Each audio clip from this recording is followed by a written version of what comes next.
Some people eat to live, while others live to eat. How about you, by the way? And why? Let me tell you.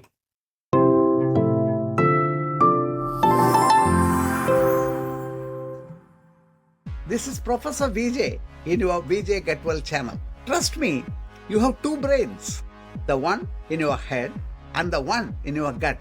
In fact, they work together to shape your eating habits and overall health. By understanding how these two systems interact, you can make more informed choices about your diet, leading to a better physical and mental health. When your eyes see the food you like, it sets off a cascade of reactions involving both your brain and the gut.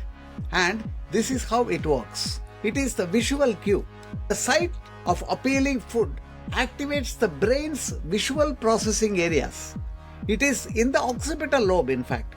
It is at the back of your brain. It interprets and processes visual information received by the eye. How does the brain respond to these findings by the visual cortex? The hypothalamus, which is the control center for hunger and appetite, it receives signals. It receives the signal that food is available, especially if it is something you really enjoy or you associate with pleasure. It will result in release of gut hormones like ghrelin, which stimulates hunger, and leptin, which signals fullness. These hormones travel through bloodstream to the brain's hypothalamus, where they help to regulate the appetite.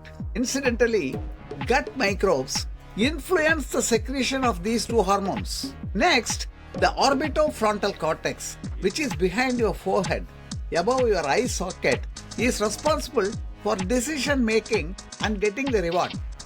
It becomes active as the brain anticipates eating. This stimulates the reward system in your brain, which particularly is the dopamine pathway, which is involved in pleasure and motivation.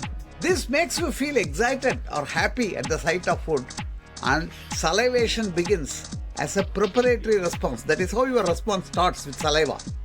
Of course, we should remember that dopamine also encourages susceptible individuals to eat more unhealthy food as well. Next, let us see how gut responds to this message from the brain, which comes in through the gut-brain axis. As the brain anticipates food, it sends signals to the gut via a nerve called the vagus nerve. It is a part of the parasympathetic nervous system. The gut starts producing gastric juices like acid and digestive enzymes and prepares itself for digestion. The gut also releases ghrelin same time, the hunger hormone, as I told you earlier, which increases your appetite and your readiness to eat and you are sitting on the dining table. In short, there is a symbiotic coordination. Both the brain and the gut work together to optimize digestion and nutrient absorption once you begin eating. This coordinated reaction between your brain and the gut is an example of gut-brain axis, a bidirectional communication network that connects emotions, food preferences, and digestion.